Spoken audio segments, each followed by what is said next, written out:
कि अपना अब आपको 100% दे देना चाहिए, क्योंकि बच्चों पता है जैसे हमारे अंदर कितनी ताकत है ये हमें तब पता चलती है जब हम किसी मजबूरी में फंसे हैं। मान लीजिए आप कुआं के अंदर गिर गए और ऊपर आने का कोई सीढ़ी नहीं है, तब आप उस समय अपना दिमाग का 100% लगा देंगे, तब आप अपनी शक्ति का 100% लगा देंगे, कैसे दीवार तोड़ दें या कैसे भी स्पाइडरमैन बन के हम बाहर निकल जाएं। उस समय हम पूरा फोकस करते हैं, पूरा 100% ध्यान लगाते हैं। तो समझ लीजिए कि आप कुएं में गिरे हैं और आपको बाहर आना है। जितनी एनर्जी आप उस सिचुएशन में लगाने वाले हैं उतनी ही एनर्जी आप अब लगाइए, क्योंकि सितंबर महीना आ चुका है। मेरे बच्चों, आपको जो करना है, चाहे आप हार्ड वर्क कीजिए, चाहे आप स्मार्ट वर्क कीजिए, चाहे दोनों कीजिए। कहीं कहीं पर आपको हार्ड वर्क करना पड़ेगा। अब आपको मैथ सॉल्व करना है, इसमें स्मार्ट वर्क क्या है भाई, करना पड़ेगा। स्मार्ट वर्क क्या है, अगर किसी चीज को आप रिवीजन कर रहे हैं तो रिवीजन करने के टाइम आप कुछ शॉर्टकट अपना करके आप इसको स्मार्ट वर्क, जैसे मान लो कि मुझे वेक्टर चैप्टर पढ़ना है फिर से, हम वेक्टर चैप्टर की वीडियोस ना देख करके हम डायरेक्ट जा करके पैनल पीडीएफ देख लेंगे कि भैया सर ने ऐसे ऐसे सॉल्व किया है, या अपनी फेयर कॉपी देख लेंगे। तो मेरी बात को, तो पहली बात है कि आप अपना 100% अब दीजिए, अपने समय को बढ़ाइए। तभी मैंने पोस्ट किया था इंस्टाग्राम पर और यूट्यूब पर कि अपने समय अपनी तैयारी को 2 गुना स्पीड कीजिए। ठीक है, तो पहली बात है कि अब वो समय आ चुका है जब आपको 100% दे देना चाहिए मेरे अनुसार से। ठीक है, अब पॉइंट नंबर दूसरा, 5 पॉइंट में बताने जा रहा हूं। पॉइंट नंबर दूसरा है बिलीव ऑन योर सेल्फ या इन योर सेल्फ, जो भी होगा, अंग्रेजी के हम टीचर है नहीं भाई, है ना। तो अपने ऊपर विश्वास कीजिए। बहुत सारे बच्चे क्या है ना कि वो कर तो सकते हैं पर वो डर रहे हैं। वो कर सकते हैं, वो डर रहे हैं कि भाई हम 10th क्लास में हम पूरा जान झोंक दिए थे, 400 के अंदर हम रुक गए थे, या 420, 425, 440, 450 में रुक गए थे, भाई 12th में हमसे नहीं होगा। भाई आप कर सकते हैं मेरे छोटे भाई बहन, इधर आओ, मैं बता रहा हूं आप कर सकते हो। बिलीव इन योर सेल्फ, अपने ऊपर विश्वास कीजिए। क्यों? क्योंकि बहुत सारे बच्चों ने 10th में भी ये कर दिखाया है। आप 10th में भी कर दिखाए हो, बहुत अच्छा नंबर ला चुके हो। दूसरी बात है कि आपको पता होना चाहिए कि ये आपका आखिरी बोर्ड है, इसके बाद कोई बोर्ड एग्जाम आपका नहीं होने वाला है। आपको पता होना चाहिए कि ग्रेजुएशन में कोई बोर्ड नहीं होता है, सिर्फ 10th और 12th में होता है। आखिरी बोर्ड है, आखिरी के 3-4 महीने हैं।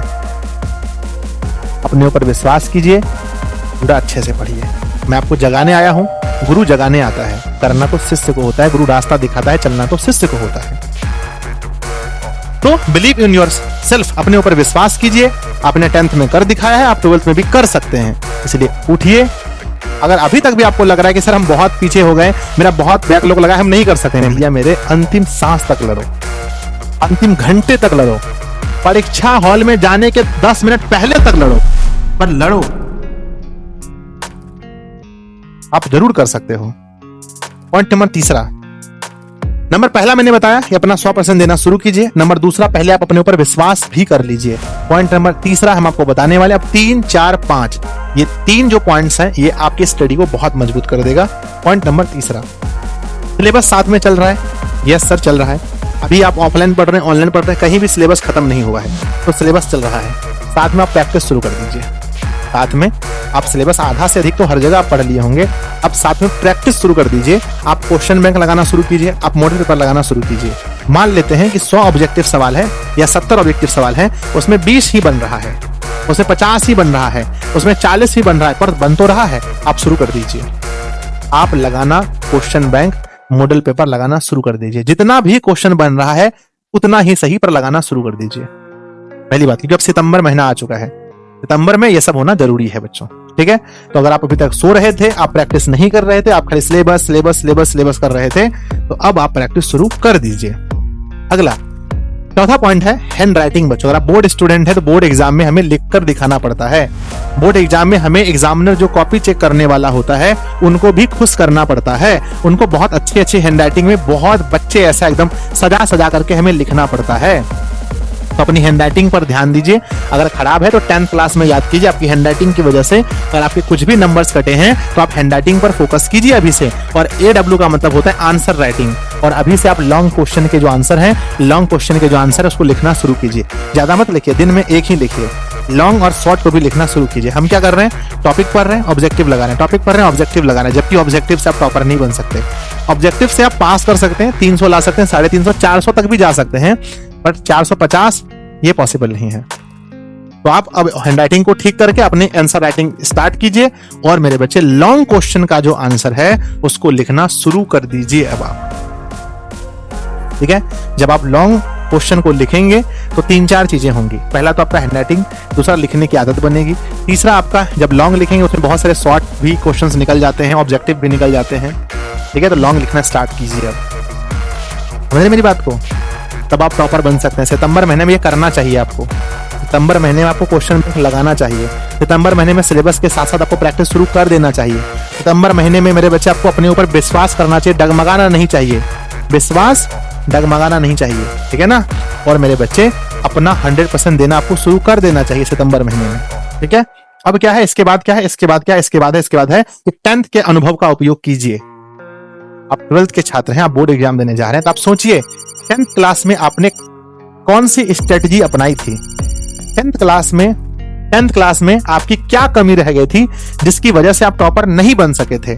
जो कमी रह गई थी, कहते हैं ना, आप अपनी कमी को देखिए, कमी को बच्चों पूरा कीजिए, उसको सुधारिए, फिर आप जिंदगी में आगे बढ़िए। और बच्चों नेक्स्ट क्या है कि स्टडी प्लान, आपने कौन से स्टडी प्लान का यूज किया था 10th में, उस स्टडी प्लान का उपयोग यहाँ भी कीजिए।